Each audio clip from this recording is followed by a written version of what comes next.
It's my birthday. I can fart as much as I want. That's all I'm gonna keep in. Just right that part. Yeah. I hope you play that audio clip at my funeral too. Welcome to VCR Vintage Cinema Rewind. We're bringing old movies to new viewers. I'm Blake. Oh, okay. We're starting with a fart, Yep. punctuating Batman: Mask of the Phantasm. Yeah, one of my favorite movies, which is a great movie. Yes. Yeah. And we're doing the deep dive of that. So if you've never seen this movie and would like to know more in a spoiler-free environment, go check out the primer listen episode. to the primer. Yep. And with that said, let's just get right into it in front of the camera and working our way back. Yeah, okay. So, I mean... Can I start with my only critique of the movie? Yeah, go for it. It's obviously the hand-drawn animation style. Like, it's... I think that, again... How dare you? It's fantastic, like some of the old Disney movies and how well some of those hold up. This style is a lot more minimal, I think, than a lot of what you're used to seeing. So, I think we should say that, like, I think this movie was intended to be released through video. Yes. But then at the last second, Warner Brothers was like, hey, this is pretty good. Release it digitally. Yeah, and that's... Or, I mean, release it theatrically. And that's kind of what I was alluding to in the primer episode, that, like, I can't really fault the animation studio for the work that they did on this, because so normally I was reading online that it takes, at that point in time, it took about 2 years to make a hand-drawn animated film, and they were given essentially 1 year because the studio was like, you know what, we want to release this in theaters, so you have a year now. And so have fun. Yeah, and so, like, obviously, like, I don't want to I don't want to knock them for that, but it is something that there's, like, obviously, like, I think in the opening few minutes, like, it's so minimal, and it's kind of like almost bland, some of the coloring. I think it's a great visual style, and I think the movie really holds up. But I think I get what you mean in that there are shots where, like, only one person is moving, or not even like that. Like, I'm kind of used to that. Like, I grew up on hand-drawn animation cartoons and stuff, but there's just, like, there's just not a lot of color here, and I get that's Batman, but, like, there's also just not a lot going on. Like, there'll be, like, a nondescript, like, building in the background, and it'll be, like, kind of a different dark black than the other ones, and, like, it doesn't pop or anything. Like, nothing in this movie in the background ever pops in any way. I would say in the first half. I don't know that I agree. I think this movie has a great visual flair, but it's not quite as animation wise, it's not in the same league as, like, Beauty and the Beast, right? You know, which was released around the same time. Like, it's not there's not a lot of spectacle, I guess. Yeah. I don't know. And I don't know if this was just my version as well, but there was some really strange blurring in some scenes. Like, I don't know if you had that as well, but on Crave, there was some just, like I said, there was just some scenes that just end up coming out really blurry and unfocused almost. And, like, I was kind of surprised, and maybe that was just on Crave, like, that viewing experience. Yeah, maybe.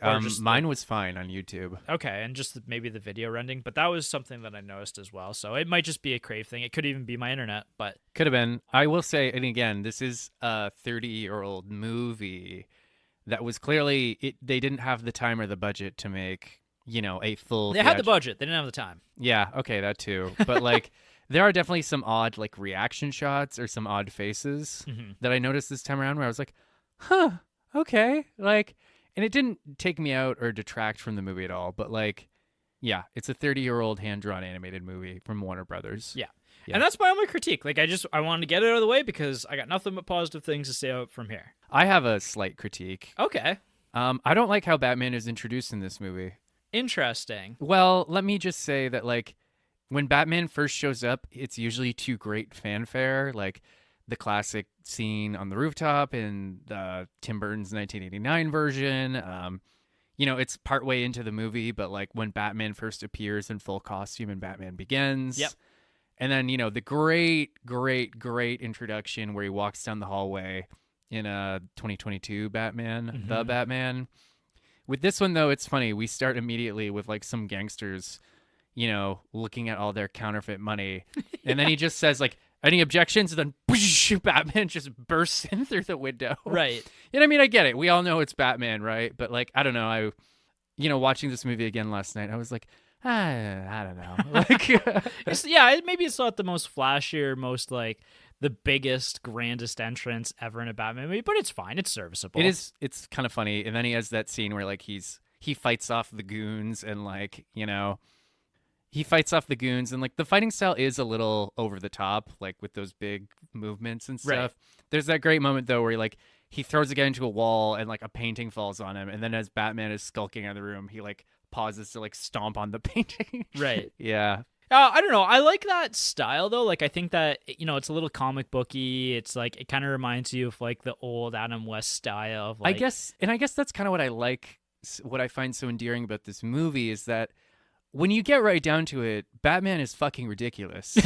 No, seriously, like there's all this like, and even like Frank Miller and I think some of the other famous Batman creators have commented on this, that like there's this like big gravitas and like it's almost like an opera sometimes. Yes. But then he's also like a billionaire who dresses up like a bat and like he's got a giant penny in the Batcave and a Tyrannosaurus Rex. Like it's silly. It's Right. a little bit silly. Yep. You can take it seriously, but it's a little bit silly. And I think that's what the animated series and this movie kind of understand, where they're just like, yeah, like you can have it both ways sometimes. You can enjoy both. There's a line. There's a line that needs to be walked on it, and I think that this movie walks that line very carefully. Yeah. Because it never becomes like a straight like goofy romp, but there are some like genuinely entertaining moments. This movie has a very dry, and again, it's kind of like a very 1940s sense of humor. Mm-hmm. Like almost like it's like a noir film in a sense, right? Yeah, like there's that great, so there's a flashback to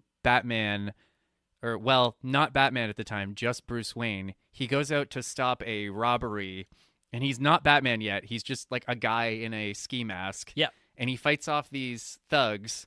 And then at one point, the thugs have like tied up this security guard. And at one point, Bruce Wayne is like going after the thugs, and he walks past the hogtied security guard, and he's just like, "Excuse me." Just like, all right, fair enough. Yeah. Yeah. So like stuff like that. Even his dialogue with like Andrea, where she's like, "Oh, like I saw you 3 days ago and you didn't call me. I figured you had tripped over some loose cash."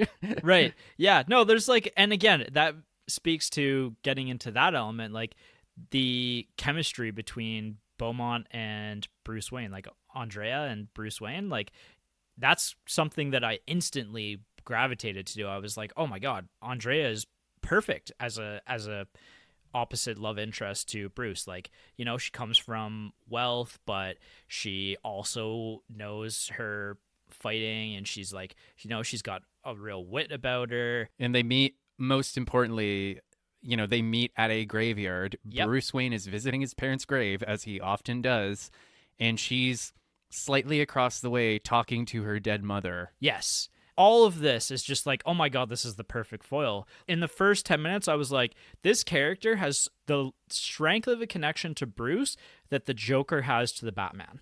Like, yeah. I was like floored. I was like, I can't believe they've never done this in live action before. Yeah, no kidding. And like, even their dialogue in that scene where he's like, "I'm Bruce," and she's like, "Yeah, I know who you are. You're like the boy billionaire, right?" Yeah. And then she kind of says like, "How come for all that like wealth and power, you always look like you want to jump off a bridge?"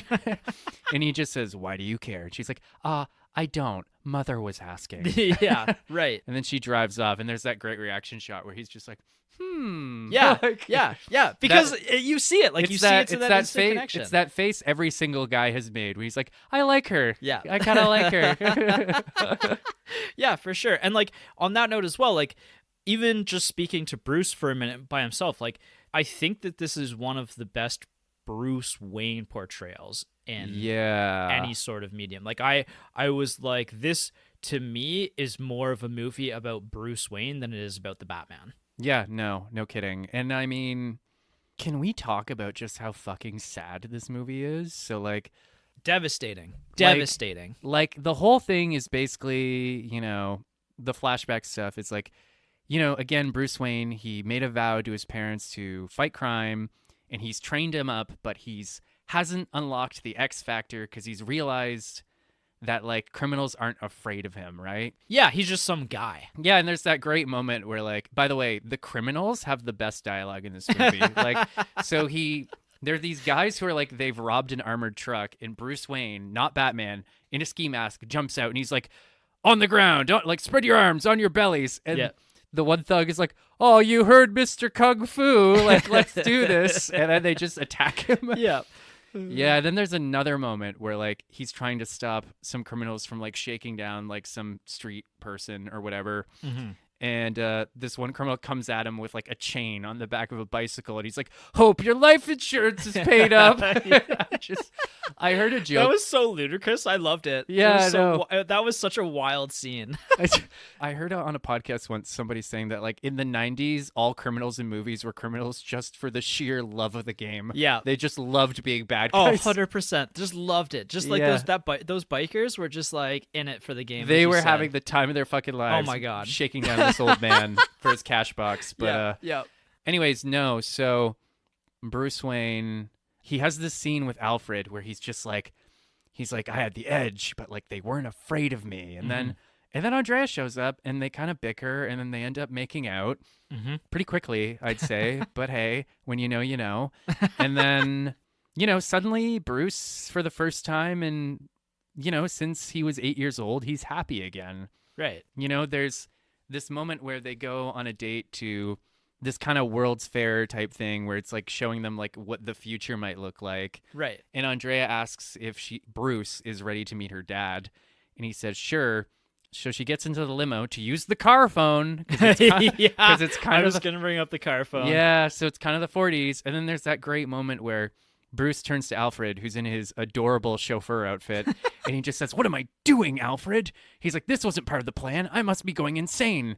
And Alfred says, like, in a very fatherly way, like, "If I may be so bold, sir, quite the opposite." See, this is the thing, and you're lining up me to bring up the central conflict of this movie, and the central conflict is Bruce or Bats. Yep, Bruce or Bats, right? Well, it's more like Andrea or Bats. Yes. Yep. Yeah. So, again, but Bruce, I mean, in the stance of like Bruce in terms of living a happy, normal life. Yeah, so basically he realizes that he's in love with Andrea, but then he kind of realizes that he can't have it both ways. Like, he can't be this weird crime fighter but still have someone waiting for him to come home. Like, right. He imagined that he was going to be alone forever and he was just going to be, single-mindedly focused on this mission.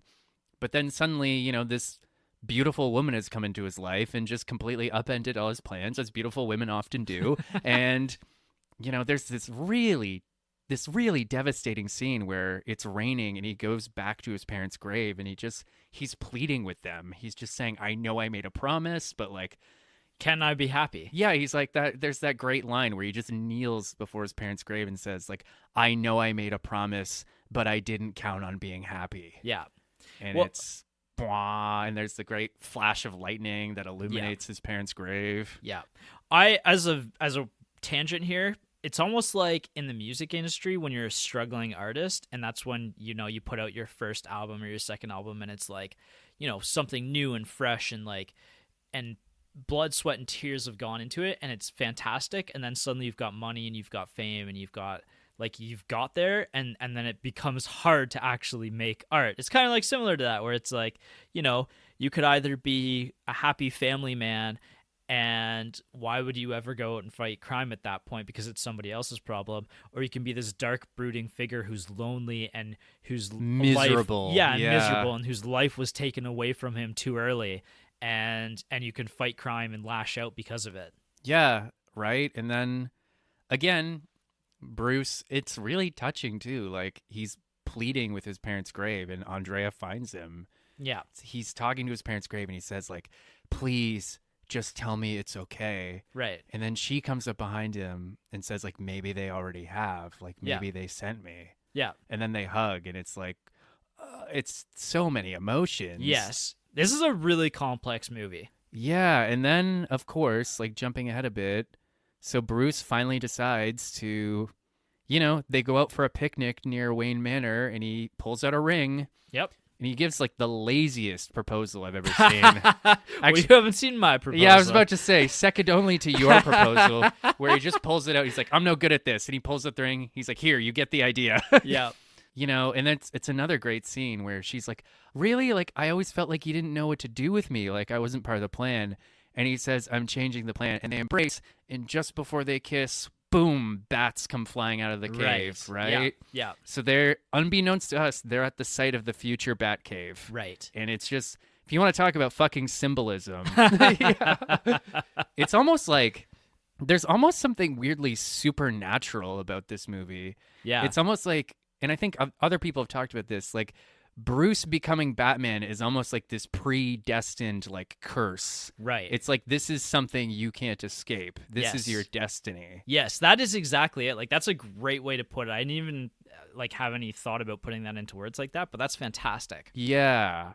And then again, jumping forward a little bit, so they've decided to get married, but then, you know, Bruce suddenly gets a letter from Andrea. It's just a very The next day, I think. like the next day, where she's basically just said, too young, left with dad, forget about me. Yeah, giving the ring back as well. Like, yeah. And that's just like soul crushing in a way, because you're like, oh, you were so close, man. You're so close to being happy. Right. And then it's a great scene. They're near the site of the future Batcave. Alfred Right. gives him the letter, and then Bruce just kind of like squeezes it in his fists. Camera pulls back. Then we cut to Bruce has this gigantic framed photo of his dead parents in his study. Yep. Then we cut to there. We get a slow zoom in on them.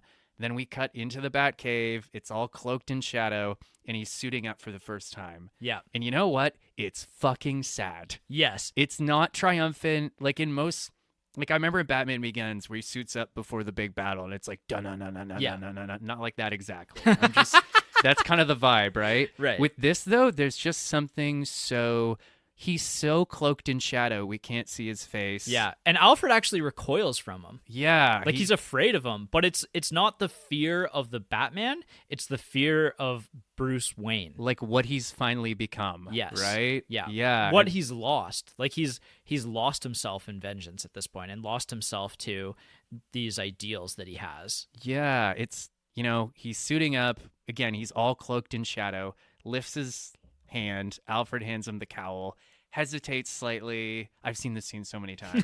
And then he puts it on, turns, and then Alfred, he straight up recoils. And he whispers like, my God. Right. Yeah. And then Batman just kind of stalks off into the darkness, and like he just blends in with the shadows. Yep. And I think you're kind of getting at an interesting point. What I find so sad about this story is, like, we all know the story. Your parents got shot in front of you. Now you're the world's weirdest billionaire, right? Like, you know, Jeff Bezos and Elon Musk want to conquer space, and then he just wants to beat up criminals for the rest of his life, right? But just like, as a bat. dressed as a bat. But like, and you kind of said this already. It's just, you were so close to being happy, and it got yanked away from you at the last second. Yeah, and it was out of your control. Like, it was almost like destiny pushed you into this corner. Yeah, and then we kind of cut to the future, or the present, and Andrea's returned, and there's all these killings going around, and that's another thing I like so much about this movie, is that, like, my real big complaint about the Nolan movies is that Bruce Wayne is a genius, and he's a detective. Yep. He's literally called the world's greatest detective. You don't, to my memory anyway, you don't see him doing much detective work in those movies. Yeah, like this one has, I would say, pretty good detective Batman in it, but I still think that the Batman's probably the king of... It portrays him as a detective the Yeah, best. Yeah. yeah. Like, there's moments, though, where he's like, so the Phantasm has like this, like, he can basically fart smoke. Yeah. He's got this smoke machine up his butt. Yeah. You know, Batman is like, he looks at broken glass. He investigates the chemical residue. He starts investigating the murdered gangsters, and that leads him back to Andrea. Yep.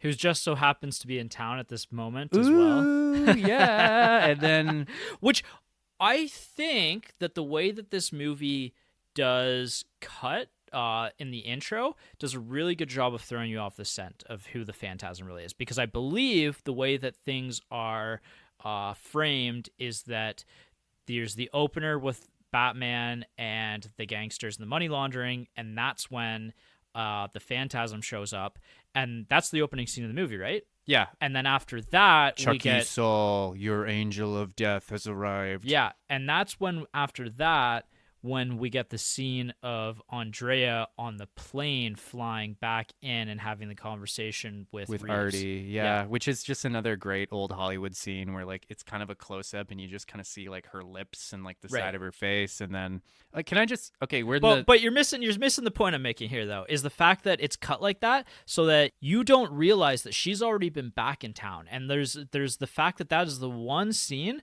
that it actually isn't clear that that's actually a flashback. Right. Yeah, that's a good point. Yeah. That is I see, that took me a second. I see what you're saying. Can we just rip the Band-Aid off though?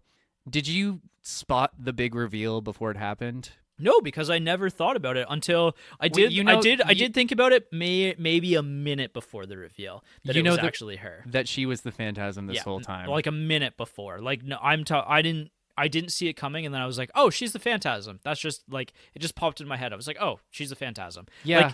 Like, and you know, like it was even after like Batman had made the realization that it was the Elder Beaumont who was the Phantasm. And like she does lie to him and us the viewers, saying that she's back to her dad is on this mission of vengeance.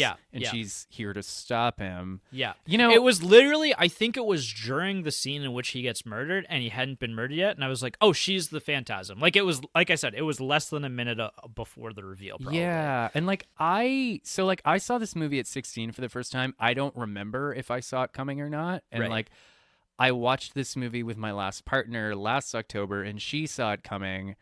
I watched it last night with my mom, and she was like, oh my, it's Andrea. Yeah. So like, and I've seen people online criticize the reveal for being kind of obvious, but like, I don't think it was. I think they handle it pretty well. Yeah, and like I said, it literally throws you off the scent in the first part, because the way that the scenes are laid out, she couldn't have been the Phantasm. Well, there's also another big reveal in this movie that maybe we should talk about. The Joker? Yeah. Did you see that one coming? I mean, I saw that Mark Hamill was involved in this, so I knew that the Joker was involved at some point. Right. And then in the scene in which Bruce and Andrea show up at her dad's house, that first scene where they drop her off and she's like, oh, there's people not usually business at my house. Doesn't usually take clients at this hour. Yeah. I knew the minute that I saw the gangster standing outside the door that was the Joker. And it actually took me by surprise. Okay, that's interesting, because like I feel like from what little research I've done, most people aren't surprised Andrea's the Phantasm, but most people are really surprised when the Joker is revealed in that way. I feel like I've seen images of Mark Hamill's Joker enough that like I could picture the nose and like, the very unique face. Yeah, very unique. Like I was like, I literally said out loud, "Oh, there's the Joker," and like I was surprised because I was like, this is really late in the movie to be introducing the Joker. But I was also like, no, there he is, like that. And I was also surprised because the Joker doesn't usually have a backstory in most Batman lore, and so I was like, this is interesting that he has a character and appearance here, and I wonder like if that's going to be explored.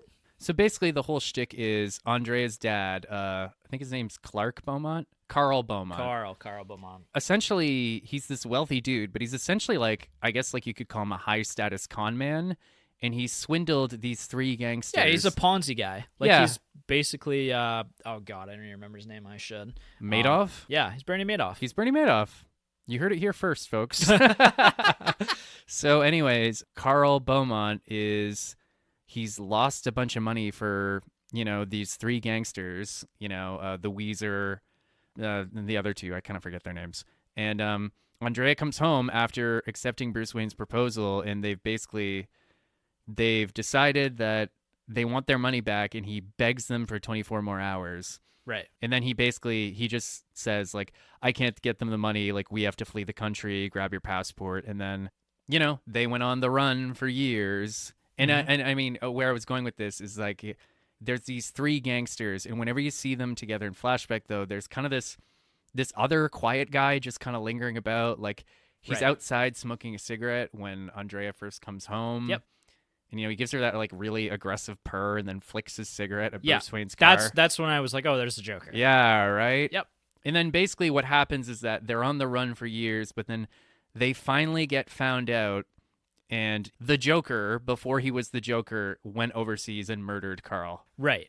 Yeah. And that's a devastating scene, too, where she comes home, Andrea comes home with her groceries, and he's standing in the doorway, and he doesn't even attack her. He just, she panics, drops her groceries, runs inside. He like very casually picks up an apple, polish it, takes a bite.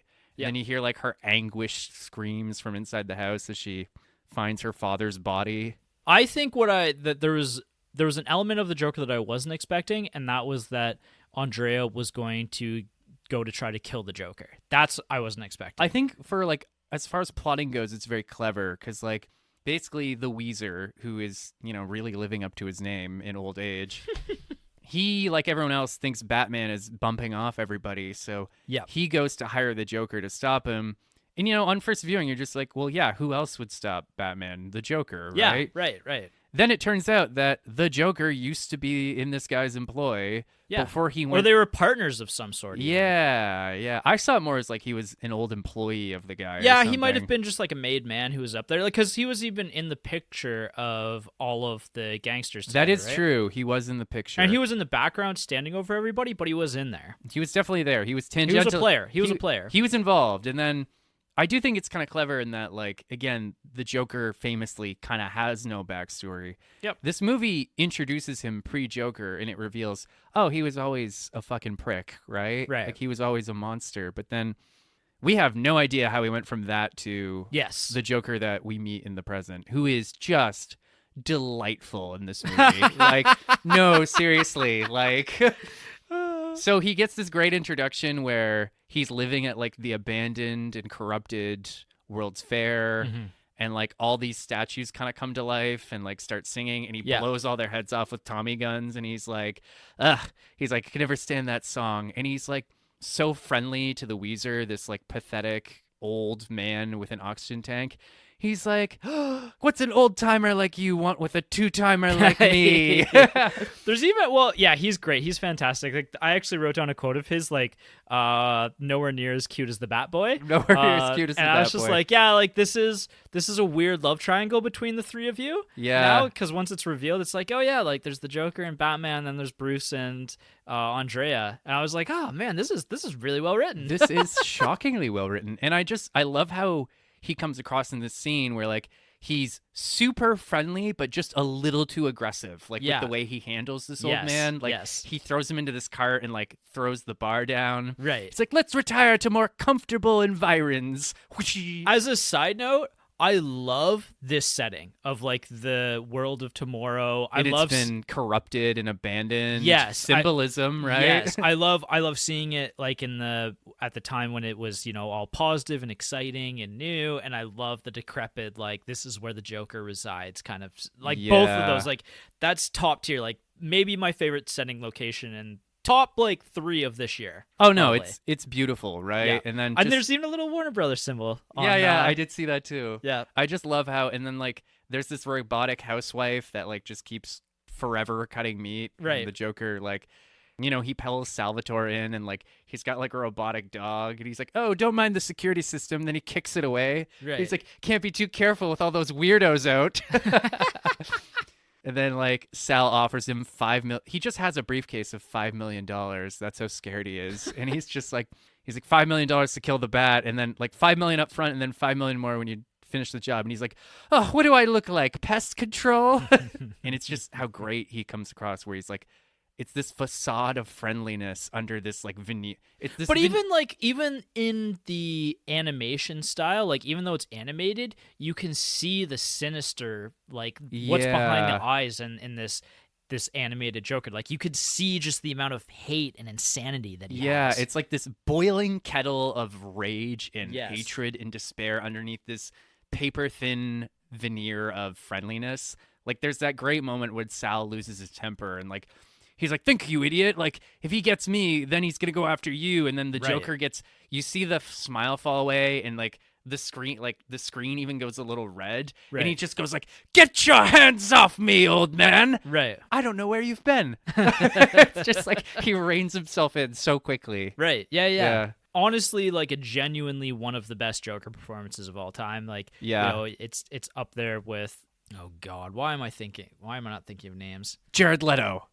No, Heath Ledger. Heath Ledger, yeah. It's genuinely up there with Heath Ledger. Like, it's such a unique take. Like, it's such a comic book take of the Joker that we don't see anymore, because now I think DC has gone like the gritty realism route. Admittedly, it would be probably difficult to do this character this way in live action. Like, there's a great like the way he moves and stuff. There's a great moment in that scene where like he rushes up to Sal with his arms out, and it even does like a little sound effect, right? Like, doo-doo-doo or something. And God, no, the Joker is brilliant. Lovely. He's lovely. He's great. Like, like. And it's interesting too because there was actually some hesitancy in including the Joker in this story. Like, they were afraid because, it's funny because at that time Jack Nicholson was the iconic Joker, and they were afraid that including him in was going to tie it too much to that, and that they'd almost be overshadowed by that performance. I think it is funny. Siskel and Ebert did review this movie, I think, a couple years late. Yes. And Gene Siskel famously said, he's like, I like Jack Nicholson better.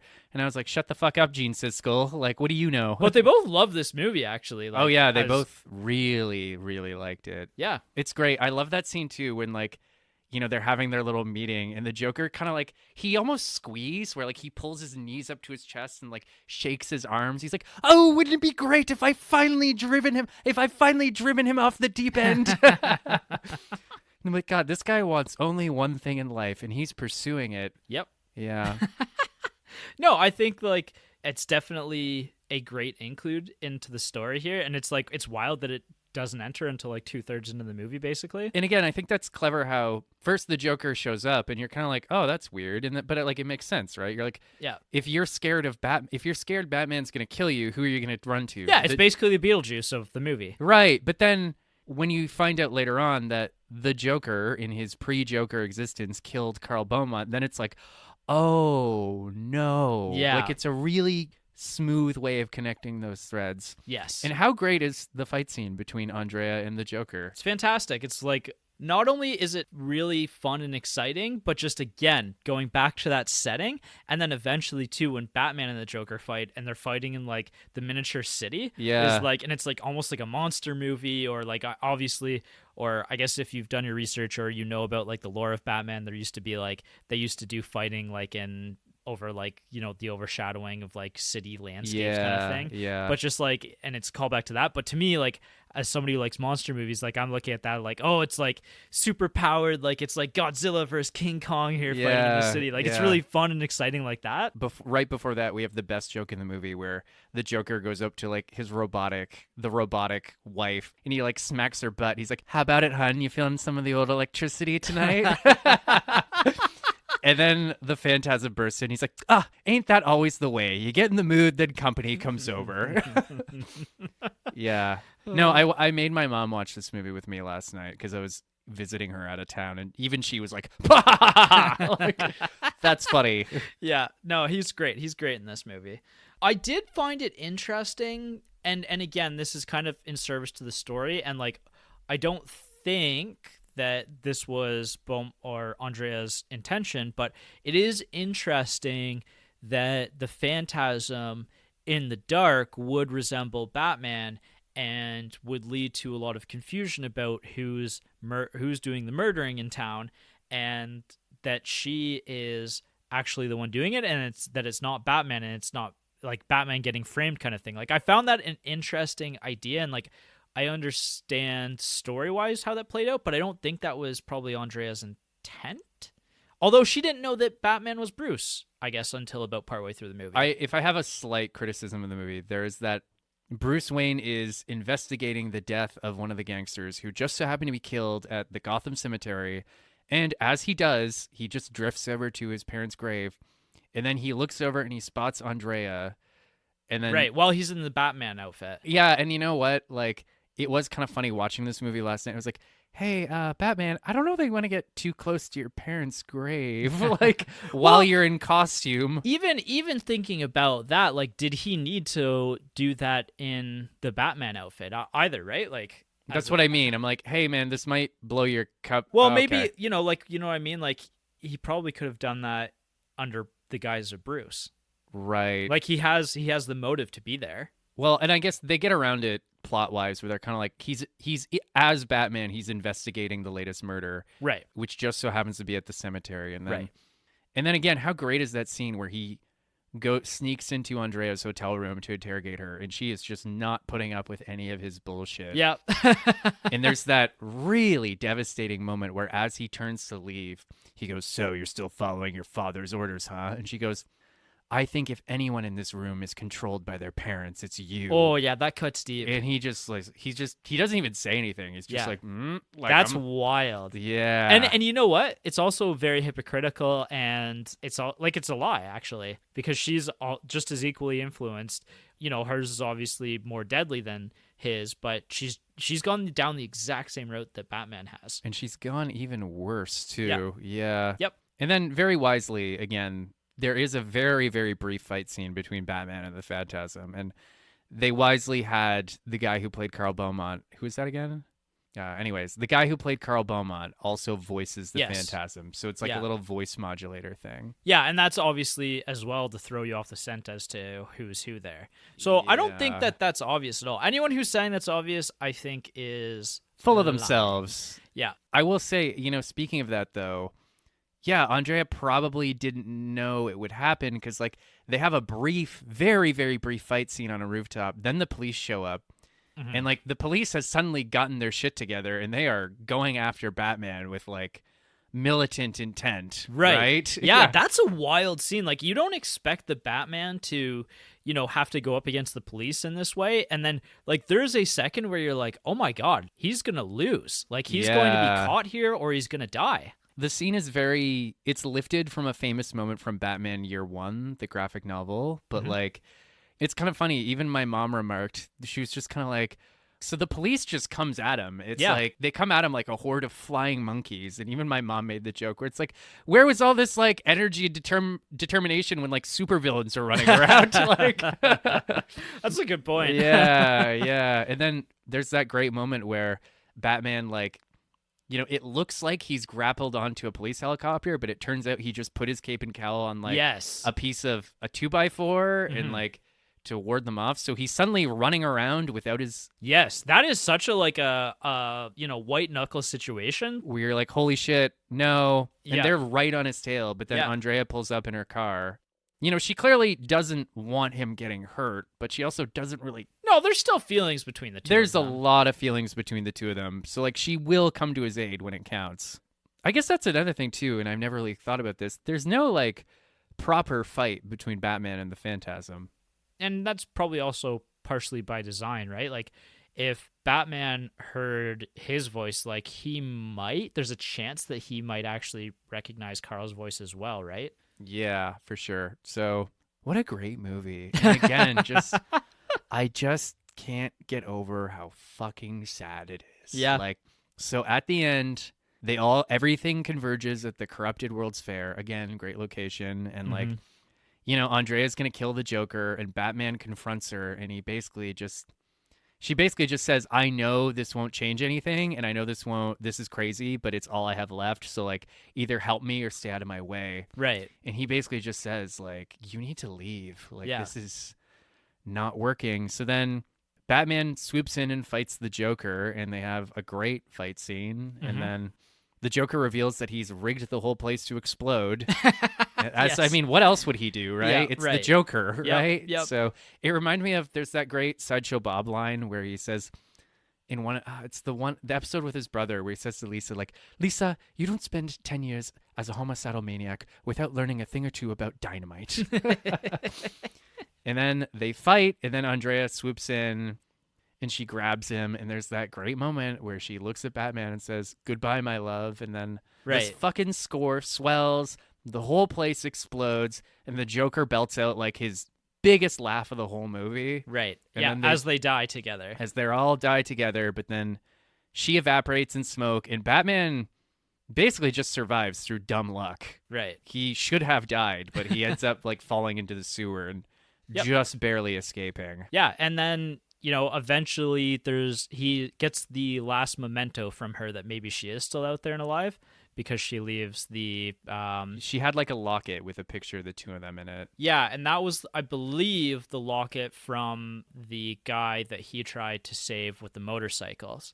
Oh, is that who that was? I'm pretty sure that locket, if you watch both those scenes, I'm pretty sure that was the callback was to that scene. Oh, And that was may that may have locket. totally passed me by. Yeah. There's a scene where Batman's like snooping around her hotel room and he finds the locket, Right. and it's just like, ah, Yeah. Yeah. I'm pretty sure it's a callback to that scene in the motorcycles. yeah. And again, how great is that? You know, Batman retires to the Batcave, and Alfred has that great monologue about how vengeance blackens the soul. And Right. It's like, I've always feared that you would become that which you always fought against. You walk the edge of that abyss every night, but you haven't fallen in yet. And I thank heaven for that. Then he just kind of grabs his shoulders and he's like, again, very fatherly, very paternal. And he's just like, but Andrea fell into that pit years ago, and nothing, not even you, could have pulled her back. It also reminds me of The Last Crusade at the end with the Holy Grail. And, Yeah. And like, you know, Indy's trying to save Elsa, and she's like, oh, like I can get it, and he's like, leave it. Leave and then, it. And Yeah. then like, you know, with Sean Connery and everything, like it kind of mirrors that. Weird in a sense. comparison, but okay. And then You see where I'm going? Though, I with see, it. yeah. And Yeah. then there's a twinkle in the distance, and he runs away, and he finds the locket. Yeah. And then, God, like that finale where then we cut to a party on a boat. Some douchebag, I assume, he kind of looks like Jughead. He spies Andrea, who he just sees as a beautiful woman. He tries to chat her up, and he just goes, he sees how sad she is. Like, she's even wearing a veil. That's how Yes. sad she is. Yep. There's that great, it's the final lines in the movie where he says, I'm sorry, do you want to be alone? And she just goes, I am. What an ending. Right. And then we cut to sweeping shot of the city, pan up the rooftops. Yeah. Batman standing by himself, sees the bat signal in the distance, and he just That's another note, actually, that the fact that, oh God, what's his name? Gordon? Jim Gordon is barely in this movie. Yeah. He's in 2 scenes just to tell Arthur Reeves to fuck off. Yeah. Like, he Yeah. literally is in this movie for 2 scenes, and he appears, and you're like, oh, there's Gordon. But, and then he's just kind of gone again. And I guess, like, with a movie this tight, it's like, what would he have even... Right. But he's in there almost like for fan service. Like, he's such a quick flash. It's like, and he's gone. There he's gone. I guess it's like, if he wasn't, you'd be like, where the hell's Jim Gordon, right? Yeah. But no, this isn't his story. Like, this isn't the Batman story that they're telling, but it is interesting that he just appears and then is gone. Yeah, no. Because he is also a central figure in the Batman lore. Oh, yeah. Everybody loves Jim Gordon. Yep. But, yeah, and again, I've seen that ending so many times, you know, the final lines on the bow, and then something about that ending, too, where we just see Batman on a rooftop just kind of hanging out, Right. looking sad, as usual, and then he sees the distant bat signal, and he just Yep. fires his grappling hook, and then just soars away. And Right. it's just like, yep, this is Yep. your destiny, and you can't escape it. Right. Welcome to your own personal hell. Yep. Right. Yeah. Pretty much. This movie is hell. Yeah. I've seen this movie so many times that I know this story so well that, like, the emotional impact, it's still there, but it's a bit lessened. But, like, I'm going to jump ahead to, I watched this movie with my mom, and I remember somebody called halfway through the movie, and she had to take the phone call. And, like, you know, I make my mom watch all kinds of weird shit. I didn't expect her to enjoy this, too, because, you know, she's of a certain generation, and it's a Right. cartoon. But, like, Yep. as soon as the phone call ended, she, like, zipped right back to the couch. She's like, okay, play it. Yeah. She was nice. like, this is good. Put Yeah. it back on. Yeah. And then at the end, she kind of mirrored what you said, where she was just like, wow, like that poor guy just can't catch a break. Right. You know? Yeah, for sure.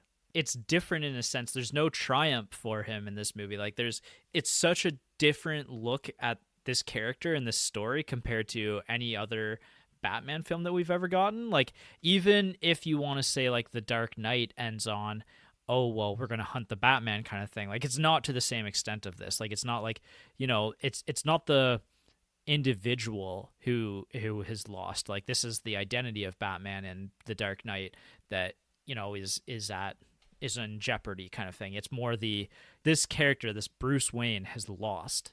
Yeah, no. And I mean, other people point this out. Like, there's this old Conan O'Brien sketch where, like, he impersonates a security guard and he tries to, like, he rams into a locked door to try to open it, and he just goes, that really hurt, and I accomplished nothing. And that's kind of the vibe of this movie. Yeah. Yeah. That's awesome. So, like, Alfred is great in this movie. Yeah, actually, and I mean, he's always great. But... that's a good point. I have 2 thoughts on Alfred. The first is I'm surprised that Michael Goff doesn't voice him in this, because Yeah. he's kind of like He was the guy for Yeah, the time. yeah. The other thing, and this is just a tiny nitpick, and I get it in this movie, and I understand in the bigger context, but I don't love when Batman or when Bruce and Alfred come into conflict with each other. Oh, really? Yeah. I don't know, like, and I get it again. Like, this is Alfred watching his surrogate son fall to do a bunch of dangerous shit. Well, and even just like, fall into this trap of vengeance and never being happy or satisfied or getting to live like a normal life kind of thing, or the life that like he would have lived as if his parents had lived. And there's like this deep sadness, and so there's like, there is this kind of great, kind of funny moment where Batman finds a lead that might tie this whole thing to Andrea, and he's basically like, I have a lead, like, don't wait up. And Alfred's like, I take it to mean you might stop by to see Andrea afterwards, sir? And Batman gets really defensive, and he turns around, and he's just like, you think you know everything about me, exactly. don't you? And Alfred crosses his arms and goes, I dabbed at your bottom, so I bloody well ought to, sir. Yeah. And then Batman just goes, well, you're wrong, and he storms off. And Right. it's almost like a sulky teenager getting into a fight with his dad, Yeah, right? Yeah, exactly. It just, I don't know, it just makes me sad to see those two in conflict with each other. Like, that was maybe one of my critiques of the Batman, is like the amount of anger he throws towards Alfred in the Batman. Yeah, but like they get over it, right? Yeah, just like in this movie, like Yeah. they kind of butt heads a bit. There's that great line though where everybody thinks Batman has gone insane and is killing people, and Alfred's like, like, well, you're the very model of sanity, sir. By the way, I've ironed your tights and put away your exploding gas balls. Yeah. I don't know. I feel like, Batman needs a guy like Alfred to just keep him a little bit more grounded. Yeah, and remind him of who he is and where he came from and all of that stuff. Yeah, no kidding. I just love how, like, well, you're wrong, and he just storms off. Like, I'm just like, wow, Bruce, you really won that fight. Yeah. Oh, man. Yeah. You're right, though. Like, that's the teenager energy there. The angsty teen. The angsty teen, yeah, which he probably never really grew out of. Yeah. Yeah. Definitely never grew out of that. Sequels, prequels, and reboots. So we talked about this a little bit in the primer, but the reason why this even exists is because of the Batman animated series. Like, this is the success of the first season of that. They were like, okay, let's do a longer episode. Like, let's do a movie. And then they were like, oh, this is actually really good. Let's make this a feature film. It resembles like Batman Year 1, Batman Year 2. Like, you've already even alluded to those and brought them up and kind of some comparisons. The other thing that this is influenced by that I thought was really interesting, and I was like, oh yeah, that does make a lot of sense, is Citizen Kane. Oh yeah, I can see that. And probably even like Batman Year 1 and Batman Year 2 probably maybe are influenced by Citizen Kane in a way as well. I haven't actually read either of them, so I don't know. I've read Year 1. I haven't read Year 2. Okay. I don't know that Frank Miller was involved with Year 2. The effects and filming. So I didn't actually mention this voice actor in the primer episode, but did you catch Harley Quinn's voice? Or have you caught Harley Quinn's voice in the movie? She was one of the like floozies that Bruce Wayne was dating. Yes, right? And so there's a moment during the party scene where he's actually gone back to his private quarters and he's talking with Alfred, and you hear a voice in the background like ask him to come back out, and I was like, I kind of like perked up and I was like, is Harley Quinn here now too? Yeah, no, it's funny. It's what does Alfred say? He cuts in on the flashback has just ended. Alfred pops his head in the door. He's like, pardon me, sir, but Miss So-and-so is dancing on the piano. Yeah. It's like, you need to come deal with this. Right. Yeah, Exactly. And I was really like taken aback because I knew that voice instantly, but it wasn't her. So I was kind of like on my guard waiting for her to show up. And maybe that's why I was expecting the Joker, and obviously I knew about Mark Hamill as well. Yeah. Although I knew that Mark Hamill was pretty prominent in the animated series, so I was like, oh, maybe it's just like one of those things where it's kind of a fluke online. We just had to we needed an extra female voice, so we just grabbed her. Yeah, well, that's the case of it, but what I mean is like I was kind of at that point like maybe thrown off the scent a little bit because I was like,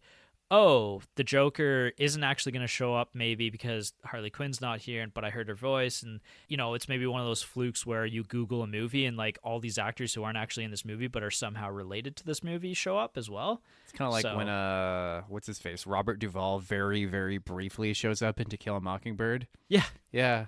I remember.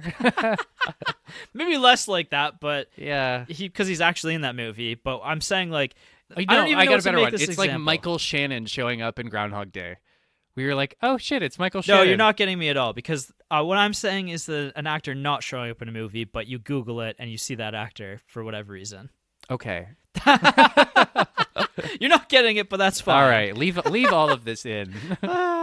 People need to know we're not perfect. Did you know that the design of the Phantasm took 20 versions? No, but I believe it. It took 20 versions. They settled with the idea of the Grim Reaper with a cape, but they wanted it to resemble the ghost of Christmas yet to come.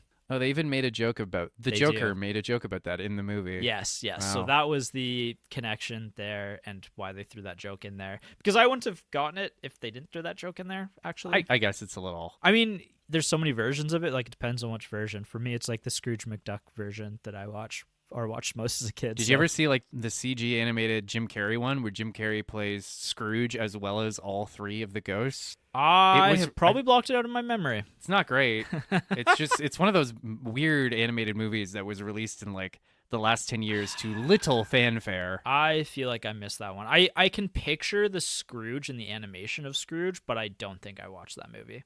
I don't watch a lot of animated films, though, so... Yeah, only when it's my turn to pick one for the podcast. Yeah. They actually got a lot of creative control from the studio, like a surprising amount, which is probably a good thing because under a year with all that pressure, like, I think that this would have been an absolute gong show if people had just been constantly tweaking and meddling with things. Yeah, really. It's like, oh no, this is it because we don't have enough time to like do a second pass. That's of probably this. how it actually went down. Yeah.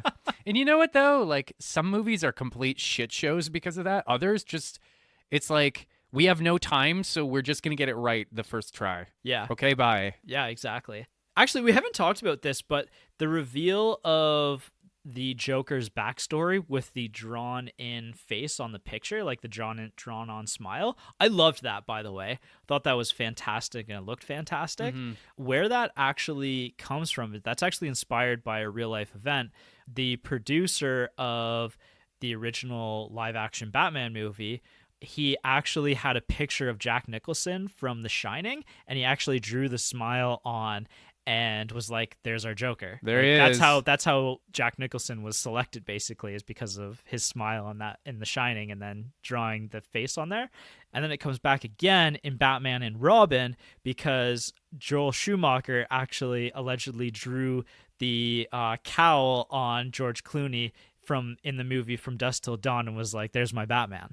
Was he really though, Joel? Was George Clooney ever really Batman? Like, I need to rewatch that movie because I don't think I've ever fucking seen it. I've definitely seen it, but it was so long ago that I don't know if I did see that one start to finish. That might be the only Batman movie that I've not seen start to finish, apart from the Adam West version. I think Joel Schumacher actually publicly apologized for that Yes, movie. he did. And it was like, come on, Joel. Like, you did your best. Yeah. Like, Yeah. it happens. The score of the movie, we haven't talked about this yet, but the score of this movie is phenomenal. Hey, you want to know how good it is? I love it. I was actually listening to it on the drive home today. Nice. I was like, da, da, da, Even like, da, and the opening like da, song and the da, credits, da, da, fantastic. da. Yeah. Yeah. It's really good. So, shout out to Shirley Walker for composing it. She also composed all the music or a lot of the music for the show. I wouldn't surprise me. Yeah. And it's that fucking ominous Latin chanting. Yes. Again, the moment when the bombs go off and the music swells and the Joker belts out that like horrific laugh. Right. Like that moment lives in my mind rent free. Yeah, this is actually her favorite score that she did of all time. So Yeah, no, and there's just something so sad about it. You know? Yep. Like it's haunting. Yeah. haunting. Yeah. Look back at the times. You mentioned this, that it did fail at the box office. Yeah. Through no fault of the creators, it did flop pretty hard. Yeah, and the filmmakers blamed the marketing campaign, the rush production of it. All of that kind of got thrown under the bus. But it ended up becoming really successful in like home media. So like streaming would today maybe make this popular. That's kind of where it found its footing. And it was funny because you brought up Siskel and Ebert and like how they ended up watching this later. Both of them said that they really regretted not getting to see this in theaters. I think Batman Forever was out around the same time, and Gene Siskel even said, I liked it more than that. Yes. And he had actually kind of liked Batman Forever. I think what he said was, this is the best Batman movie, the original Batman movie with Keaton Michael and Keaton. Jack Nicholson. Yes, that was the only Batman movie that he said he maybe liked better, I think. Yeah, we might have to do that at some point because I wonder if it Oh, we'll holds definitely up. do that at some point. I haven't watched those since I was probably like 6 or 8 years old. I think I rewatched them when I was like 16, but like that was bordering on 16 years ago now. Yeah, it's been a long time since I watched those movies. Those were movies that were like always on TV, and my dad always had them on, but otherwise, like I haven't seen them in 20, 25 Think years. about how many Batman Joker fights there have been over the decades. Yeah. Like in the 60s and the I mean, 80s. he's the number 1 rated supervillain of all time, I Yeah, believe. it's hard not to see why. Yeah. And it goes back to his I mean, it's relationship. not hard to see why, is what I meant. And then, eventually this goes on to be considered one of the best Batman and just general superhero movies of all time. Like, No. It's widely considered one of the best. It definitely is. It's not.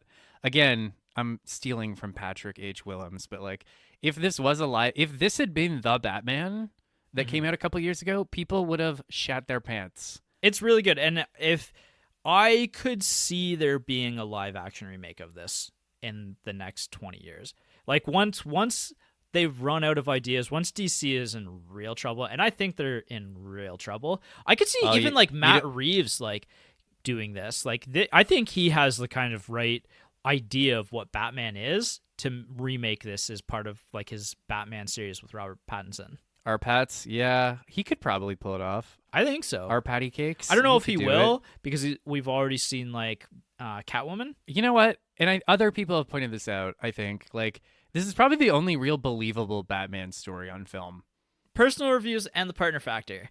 Obviously, this is your favorite movie of all time. Speak to it. I really like this movie a lot. I think I'm surprised too every time I watch it because there's things I forget, and then I'm go, oh. How often do you watch this? How many times do you think you've seen this movie? 4 or 5 times, something like that. Yeah, it's already 3 to 5 years then. The big emotional scenes I've seen like dozens of times though, because like I'll pull them up on YouTube and I'm like, oh god, like actually my book that is out with editors right now, there is a very specific moment that was heavily inspired by this movie. Oh wow, cool. And maybe when the book comes out, I'll reveal my hand. But I mean, I'll just talk to it. Like just the idea of like, oh, you were this close to being happy, and then whoop, just kidding. Right. Like yeah. more despair. But no. Well, yeah. and that's what you say. And I was actually going to bring that up. Is that you say about like as a writer that you want to put your characters in as much conflict and as much turmoil as possible, and you'd never want them to be happy or having a good time with the other characters. Yeah, I do say that a lot. You don't do. I This was like the epitome of that. Like this is maybe the inspiration behind that thought process. Yeah, pretty much. This movie, I was watching this at 16, like, interesting. Making notes. Yeah, interesting. No, I like this movie a lot. I would say that like The Dark Knight or maybe even the 2022 version are maybe, if I may be so bold, like objectively better movies. But this is still my all-time favorite Batman movie. Yep. And I think it understands the character the most. I think that it understands Bruce the most. Like it's always interesting because a lot of comparisons online are made like, who's the best Bruce Wayne? Who's the best Batman kind of thing. And they're always kind of kept as 2 separate characters when thinking about the character.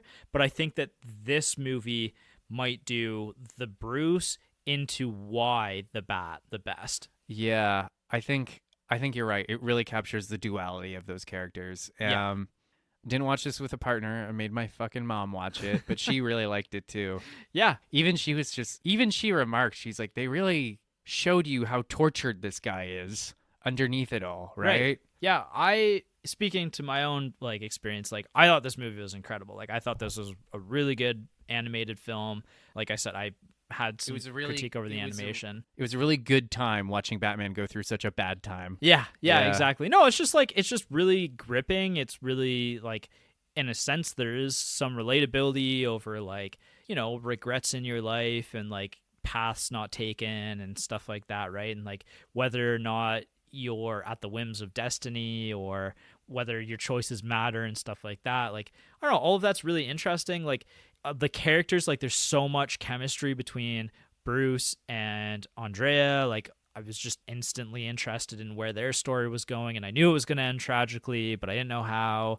Honestly, there's a chance that this might end up in my top 5 of the year. Fuck yeah, that's what I like to hear. I did really like this one a lot. In terms of my Batman movies, like, and this is kind of my unofficial ranking because I did not go back and watch all like dozen or so Batman movies. We'll do it at some point. But I mean, The Dark Knight's always going to be in the top 10 movies for me of all time. Like it's fantastic. Like that one maybe edges out on this one. Like The Dark Knight doesn't have as many, like, I don't think I have a critique of The Dark Knight necessarily. So I would say that one's got a slight edge for me, just because as a movie, I think it's a better movie. I think this is a better story, but I think that The Dark Knight is a better movie. I think I get what you're saying. Yeah. You know, I give that an edge, but this might be second. I don't think I like the Batman more than I like Mask the Phantasm.